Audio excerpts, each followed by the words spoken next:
students, welcome to iExamBee. This is Sonal Saklani. So IBPS AFO 2024 को target करने वाले जितने भी स्टूडेंट्स हैं उनकी प्रिपरेशन में हेल्प करने के लिए iExamBee ने स्टार्ट किया है हमारी एक सीरीज, जिसमें हम जितने भी इम्पॉर्टेंट टॉपिक्स होते हैं उनके इम्पॉर्टेंट क्वेश्चंस डिस्कस करते हैं. तो इसी सीरीज के कंटिन्यूएशन में आज हम डिस्कस करने वाले हैं सॉइल साइंस के क्वेश्चंस. ये सॉइल साइंस काफ़ी इम्पॉर्टेंट, आपने देखा होगा, प्लेस होल्ड करता है. पिछले ईयर्स के क्वेश्चन पेपर में भी आप देखोगे तो हर बार 4 to 5 क्वेश्चंस एटलीस्ट तो सॉइल साइंस से आते ही हैं. तो इस बार भी हम इतने एक्सपेक्ट कर रहे हैं और इसी के लिए प्रिपेयर करने के लिए ये सीरीज आपके पास है. ठीक है, तो स्टार्ट करते हैं सीरीज. और इसको स्टार्ट करने से पहले आपको क्या करना है, एक पेन और पेपर लेना है और अपने मार्क्स ऐड ऑन करने हैं, जितने क्वेश्चंस आप सही आंसर करते हैं. ठीक है, और नीचे कमेंट सेक्शन में फिर लास्ट में हमें स्कोर बताइएगा. सो स्टार्ट करते हैं विद आवर फर्स्ट क्वेश्चन. पर उससे पहले मैं बता दूं कि AFO की मेंस का जो टेस्ट है वो ऑल इंडिया लेवल का आज लाइव हो चुका है. अगर आपने अभी तक नहीं दिया है तो आई वुड रिकमेंड कि आप इसको टेस्ट को दीजिए, क्योंकि बहुत सारे स्टूडेंट्स ये टेस्ट दे रहे हैं अभी. और टेस्ट जब कंप्लीट हो जाएगा उसके बाद आपको ऑल इंडिया रैंक मिलेगी, आपकी पूरा टेस्ट का एनालिसिस मिलेगा कि कौन सा पार्ट आपका वीक है, किस में आप अच्छा कर रहे हैं, औरों के कंपैरिजन में आप कहाँ पर स्टैंड कर रहे हैं. ठीक है, तो ज़रूर इस टेस्ट को दीजिए आज. ठीक है, स्टार्ट करते हैं first question, that is which clay mineral exhibits the highest cation exchange capacity. सबसे ज़्यादा हाईएस्ट केटायन एक्सचेंज कैपेसिटी किस मिनरल की होती है. देखिए, डिनोट क्या करता है केटायन एक्सचेंज कैपेसिटी, ये डिनोट करता है कि कोई भी जो हमारा क्ले मिनरल है या फिर जो हमारा मिनरल है उसके ऊपर कितने आगे केटायंस अटैच होंगे. ठीक है, अब ये कैटायंस कौन से होते हैं, ये होते हैं आपके जैसे मैग्नीशियम का कैटायन हो गया या फिर कैल्शियम का कैटायन हो गया. ये सारे यहाँ पर आकर के अटैच होते हैं. जितने ज़्यादा अच्छी कैटायन एक्सचेंज कैपेसिटी होगी उतना ज़्यादा फर्टाइल होगा. ठीक है, तो इनमें से अगर आप देखोगे तो सबसे ज़्यादा जो CEC होता है वो होता है वर्मिकुलाइट का. और अगर यहाँ पर ऑर्गेनिक मैटर ऑप्शन में होता है तो ऑर्गेनिक मैटर का वर्मिकुलाइट से भी ज़्यादा होता है. वर्मिकुलाइट का आप देखेंगे तो अराउंड 100 to 150 तक होता है, वेयर एज ऑर्गेनिक मैटर का it's more than 200 CEC. Alright, next question पे चलते हैं हम. Question number second, that is lateritic soil is rich in your iron and aluminium oxides which are responsible for the characteristic red brown colour. ठीक है, तो लिट्रेटिक soil जो है ये आपने देखा होगा मोस्टली आपकी ऐसे कंडीशंस में होती है जहाँ पर हाई ह्यूमिडिटी होती है और टेम्परेचर भी हाई होता है. ऐसी जगह पर लिट्रेटिक सॉइल डेवलप होती है.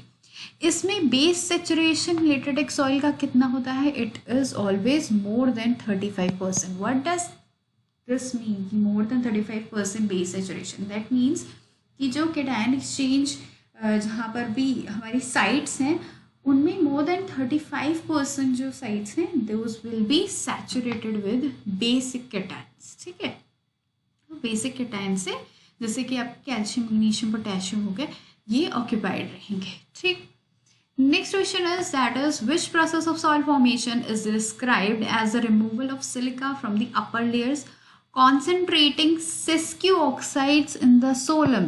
यानी कि जो सॉइल है ऊपर की हमारी उसमें सेस्क्यू ऑक्साइड्स कॉन्सेंट्रेट हो चुके हैं और बाकी के जो सिलिका है और सारे जो मिनरल्स हैं वो नीचे लीच डाउन हो चुके हैं. तो ये कौन सी सॉइल होती है आपकी, लेटराइजेशन. मतलब ये प्रोसेस क्या होती है, लेटराइजेशन होती है और इससे फॉर्म क्या होती है, लिट्रेटिक सॉइल फॉर्म होती है. इसी का अगर हम ऑपोजिट देखेंगे कि यानी कि सेस्क्यू ऑक्साइड्स नीचे लीच डाउन कर जाएं, वो किस तरह की सॉइल होती है, वो बनती है आपकी पोडजोइल सॉइल और वो पोडजोलाइजेशन से बनती है. ऑलराइट, नेक्स्ट क्वेश्चन पे चलते हैं. That is question number fourth, which term describes the resistance of soil at different moisture level to mechanical stresses और मैनिपुलेशन. यानी कि एक हमारी कोई सॉइल है उसमें हमने क्या करा है, at a particular moisture level, जब उसमें एक पर्टिकुलर मॉइस्चर लेवल है तब हम उसमें क्या कर रहे हैं, मैकेनिकल स्ट्रेसेस पुट कर रहे हैं एंड वो क्रैक नहीं हो रही. तो ये क्या दिखाता है हमें, सॉइल की कौन सी property, this shows us consistency. कि किसी तरह का क्वेश्चन प्लास्टिसिटी पे लास्ट ईयर पूछा गया था, ठीक है। सो प्लास्टिसिटी का क्वेश्चन लास्ट ईयर आया था, हो सकता है इस बार कंसिस्टेंसी पे क्वेश्चन आ जाए, ठीक है। तो ये वाले जो छोटे छोटे से प्रॉपर्टीज होती हैं सॉइल की, these are also important for your examination. Next is question number 5th, that is during a prolonged dry spell, farmer notices soil crusting in the field. यानी कि सॉइल क्रस्टिंग, कोई फील्ड में soil crusting कब होती है? Generally आपने देखा होगा जहाँ पर सलाइन सॉइल होती है. जो सलाइन सॉइल्स जब होती हैं तो उनमें जो भी सॉल्ट्स होते हैं वो ऊपर आ जाते हैं.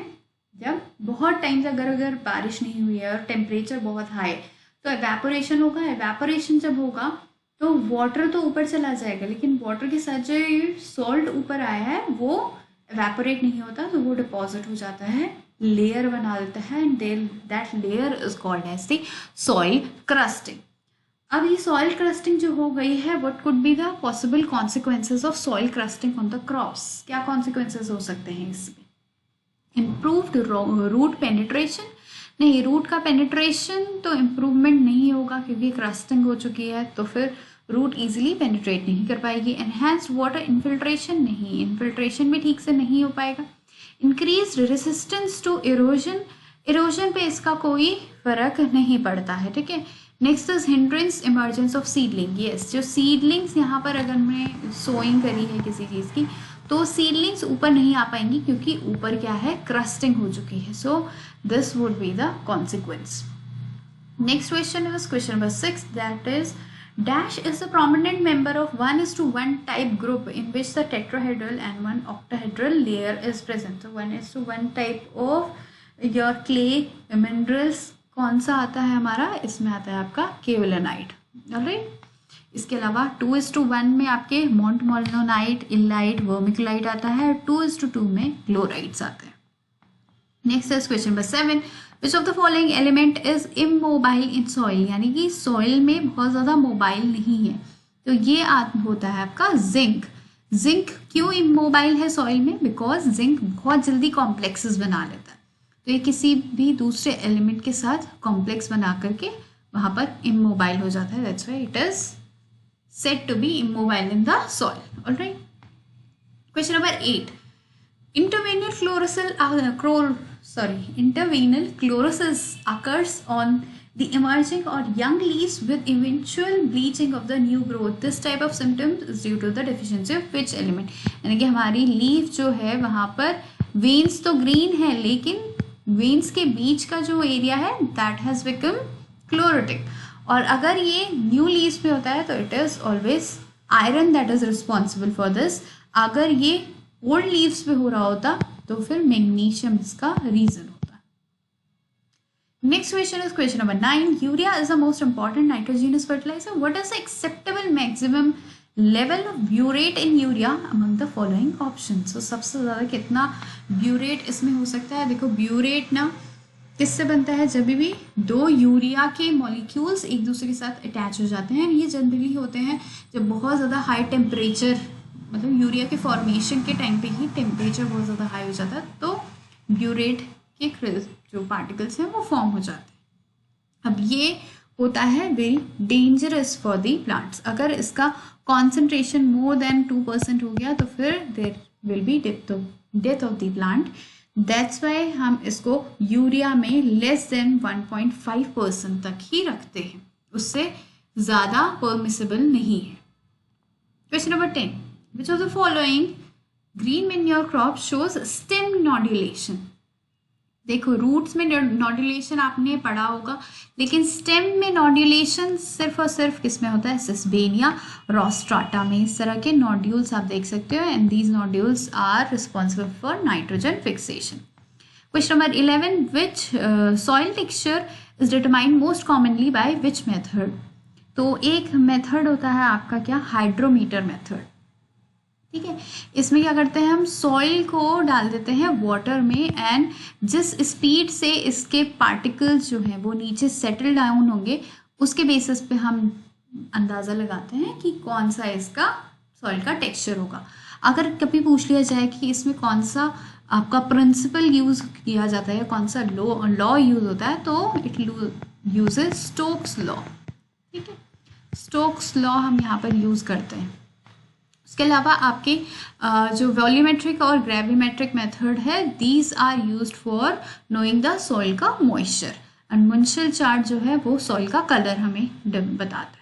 Question number 12, the most suitable soil structure for plant growth. So plant growth के लिए सबसे अच्छा कौन सा सॉइल स्ट्रक्चर होता है? That is your granular. Granular नहीं तो अगर क्रम्बी यहाँ पर लिखा होता है तो क्रम्बी भी होता है। तो क्या होता है? ग्रैन्युलर में छोटे छोटे पार्टिकल्स होते हैं and these are very good for plant की ग्रोथ, क्योंकि इनमें क्या होता है? पोर स्पेस ज़्यादा अच्छा होता है। पोर स्पेस ज़्यादा अच्छा होगा तो एयरेशन अच्छा होगा और वाटर होल्डिंग कैपेसिटी भी ज़्यादा अच्छी होगी।